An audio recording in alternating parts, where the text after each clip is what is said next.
Every betrayal begins with trust, and trust for our subject was never in doubt.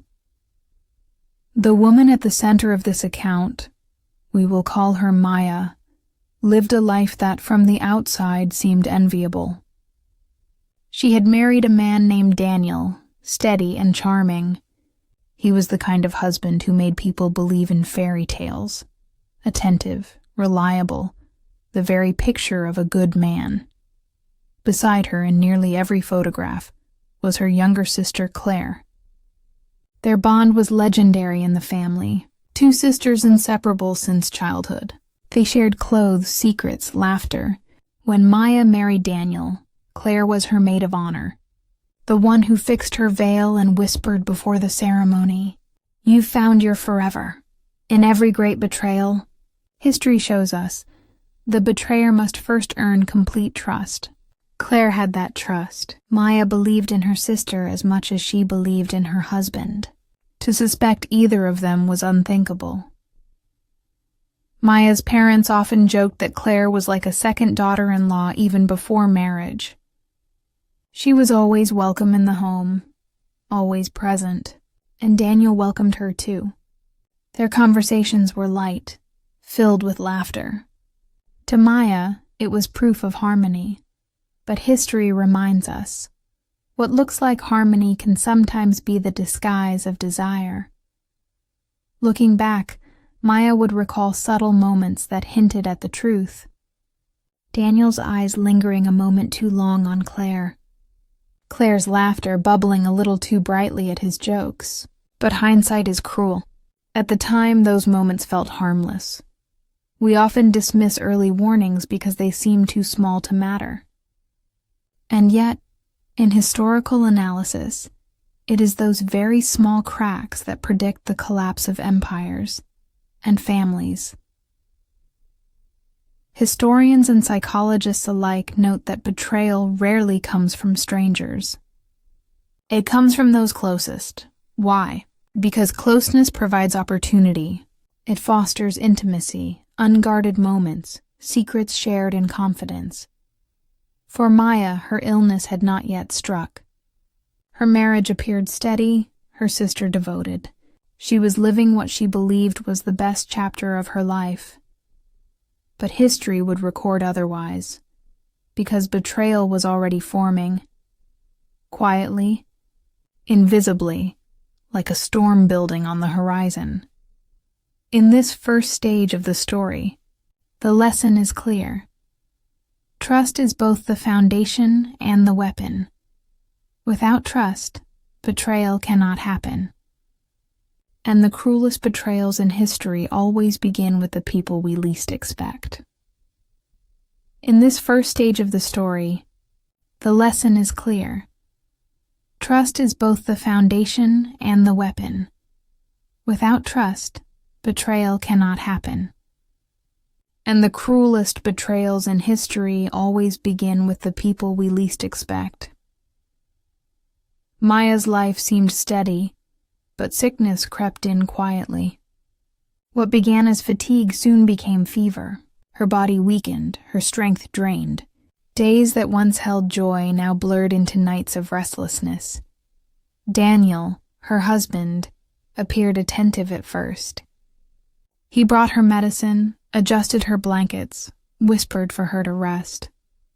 And Claire, the ever-devoted sister, stepped into the household role with alarming ease. She cooked, tidied, smiled. She said the words every sister says, "Don't worry, I'll take care of you." From the outside, it looked like devotion. From the inside, it was the creation of opportunity. Historical analysis often notes that betrayal does not explode suddenly. It slides in through gradual shifts. Daniel began to spend less time by Maya's bedside. Instead of sitting with her through the night, he busied himself in the kitchen, where Claire was. He brought her tea, spoke to her softly, and laughed at things Maya could not hear. When Maya stirred, fevered and fragile, she would catch glimpses. The way Claire's eyes lingered on Daniel, the way his posture straightened when she entered. These were not the signs of mere care. These were the sparks of something forbidden. One evening, as Maya lay half asleep, voices drifted through the hall. Faint, hushed but clear enough. "Don't wake her," Claire whispered. "She needs her rest." Daniel replied, his tone heavy. A pause, then laughter, quiet, intimate, not the laughter of siblings-in-law, but something far more dangerous. Maya's heart raced. She told herself it was fever dreams, that her mind was deceiving her. But history warns us. Victims of betrayal often doubt their own instincts until the truth is undeniable. The cruel irony is this. The very vow Daniel had spoken at the altar, in sickness and in health, became the doorway to betrayal. Instead of protecting his wife in her illness, he drifted toward the sister who was healthy, present, and dangerously willing. Instead of caring for Maya, Claire used Maya's weakness as her own moment of power, and Maya, too ill to rise, too fragile to protest, could only watch as the foundations of her marriage began to crumble in front of her. In history, nations fall when leaders grow weak and allies turn opportunistic. Families are no different. The betrayal that unfolded here reminds us. Weakness does not create betrayal, but it invites it. Those who are truly loyal stand firm when you are weak. Those who are false take advantage. Maya's illness did not cause the betrayal. It merely revealed who Daniel and Claire truly were. In the long records of human history, betrayal often announces itself not with trumpets, but with whispers. It is in the silence of night, in shadows and secrecy, that the most devastating acts are committed. For Maya, that night arrived when her body was weakest and her spirit most vulnerable. The fever had drained her completely. She lay motionless in bed, her breath shallow, her skin clammy. Daniel had kissed her forehead earlier, telling her to rest. "Don't worry."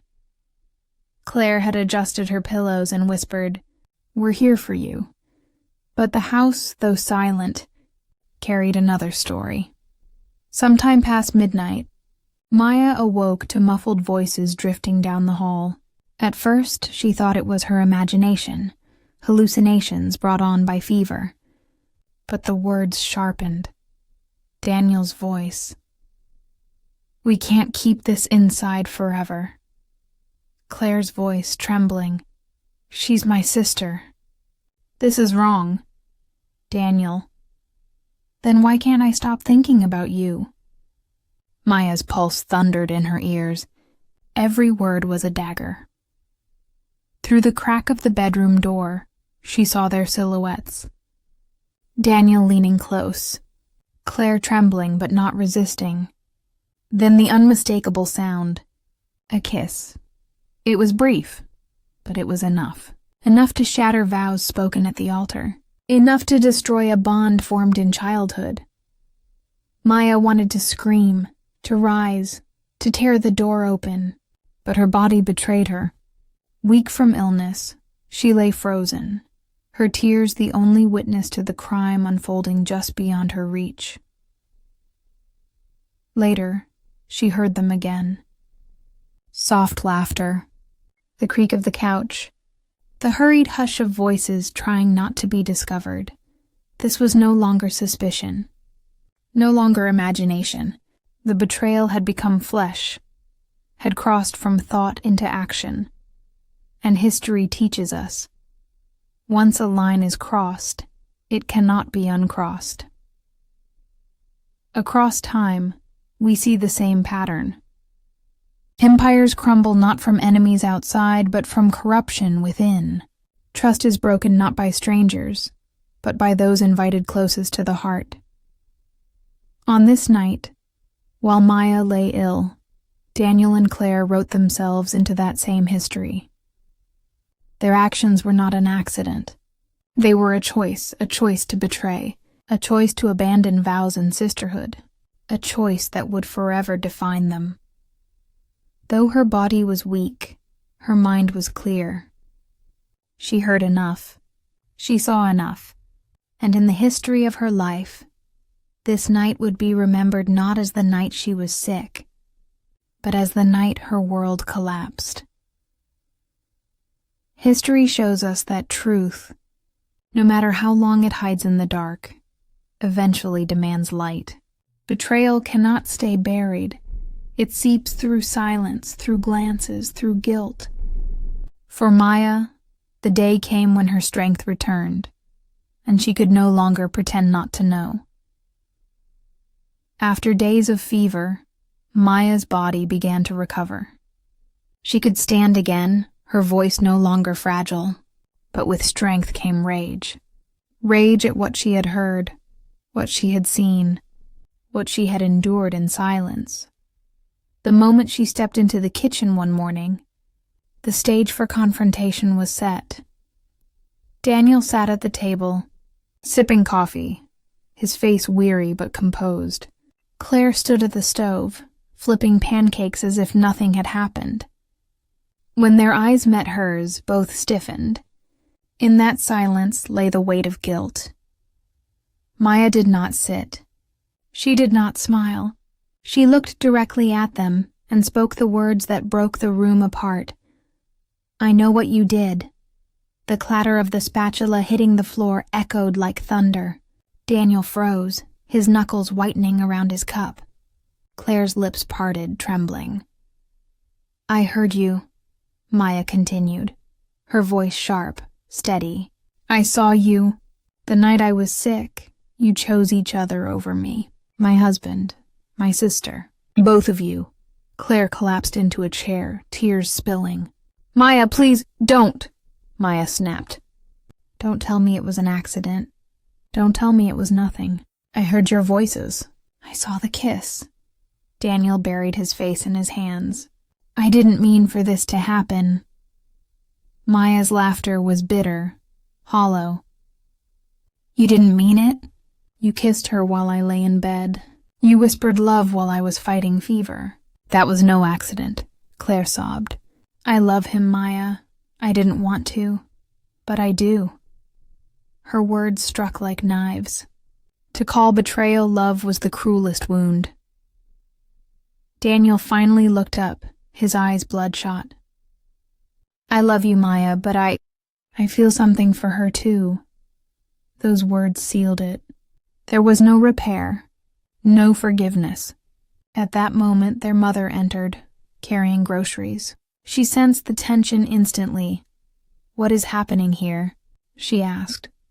Maya turned to her, tears brimming. "Ask them, Mom. Ask your daughter and my husband what they were doing while I was too sick to stand." Silence fell heavier than stone. Claire wept openly. Daniel stared at the floor.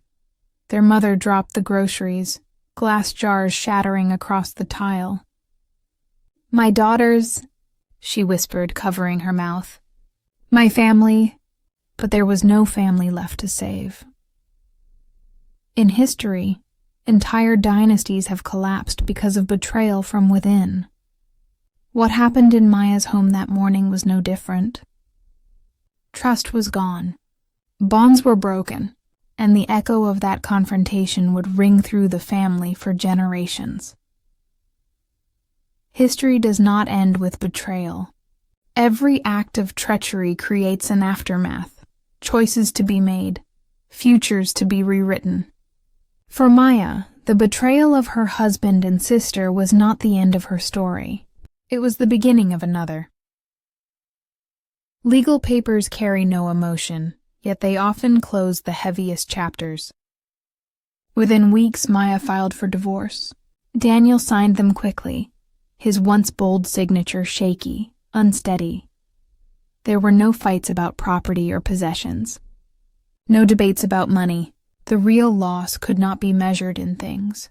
The loss was trust, vows, and family. When Maya walked out of the courthouse, she was no longer a wife. She was a survivor of betrayal. Claire did not return to Maya with apologies. Instead, she chose Daniel. They moved in together, living openly as a couple. What was once hidden in whispers became public scandal. Neighbors whispered in markets. Colleagues gossiped in offices. Even friends distanced themselves. The community's judgment was harsh, but Claire and Daniel clung to each other as if their shared guilt was their only bond. History notes: often, those who betray cling tightly, not because of love, but because they fear standing alone in their shame. The wound reached deeper than Maya. Her mother, caught between two daughters, bore a grief beyond words. To one daughter, she offered comfort and loyalty. To the other, she offered only silence. "You broke your sister," she told Claire once. "And in doing so, you broke me too." Family gatherings became fractured. What was once warm became cold. What was once united was now divided. But while betrayal consumed Daniel and Claire, Maya chose another path. She rebuilt. She took a new job in the city, forcing herself to wake each morning with purpose. She joined an art class, channeling grief into colors on canvas. She ran at dawn, her feet striking pavement in rhythm with her heart's recovery. Each step, each brushstroke each day was a declaration. You broke me, but you did not end me. In historical analysis, we see it time and again. Betrayal destroys, but it also reveals strength. Empires fall, but survivors rebuild. Families fracture, but individuals rise. Maya's story is not remembered only for what was taken from her, but for what she chose afterward. She did not let betrayal define her life. She defined it herself. The story of Maya, Daniel, and Claire is more than personal tragedy. It is a warning written in human history. Betrayal does not come from strangers. It comes from those we trust most, and the measure of a person is not whether they are betrayed, it is how they rise after the fall. So, when we look back at this chapter, what do we learn? That sickness does not excuse betrayal, that family is not always loyalty, that vows are not always kept, but most of all, we learn that survival is possible. Maya's husband may have been stolen. Her sister may have betrayed her. But her future, her strength, her story, remained her own. And that is how history remembers her. Not as the woman broken by betrayal, but as the woman who walked away stronger. Time doesn't erase scars, it just teaches you how to carry them. Months had turned into a year since Ethan vanished, and though I rebuilt my life piece by piece, shadows of him still lingered in the corners. One autumn evening, my phone buzzed with an unfamiliar number. I almost ignored it, but something made me answer. "Is this Isabella?" The voice was hesitant, male. "Yes," I said cautiously. This is going to sound strange, but I knew Ethan, or Nathan, or whatever name he used with you. The air drained from the room. He continued. He worked with me years ago. Borrowed money, disappeared. When I saw your story online, I recognized him instantly. You're not the first, and I'm afraid you won't be the last. His words confirmed what my heart already knew. Ethan wasn't lost. He was running still. From city to city, name to name, love to love. That night, I dreamt of my wedding again. But this time the aisle was empty. No groom waiting, no promises. Just me, walking forward alone, veil trailing behind like a banner of survival. I woke with tears on my cheeks, but also with a strange clarity. I would never get the whole truth. Never know exactly why he chose to vanish or where he was now. But maybe closure doesn't come from answers. Maybe it comes from deciding the questions don't own you anymore. So I did something symbolic. I boxed up the dress, the photos, even the ring's empty box, and donated them to a theater company.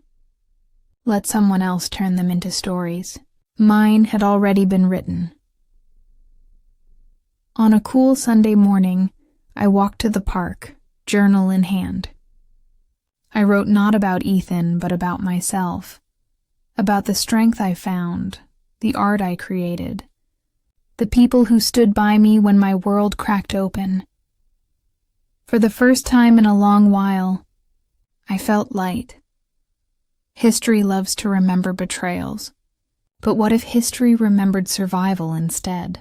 Yes, my groom disappeared on our wedding night, but his absence forced me to find my own presence. His lies made me fall in love with truth. His betrayal taught me loyalty to myself. So if he is out there running still, I hope he knows this. You didn't destroy me. You defined me, and I will carry that truth into every tomorrow.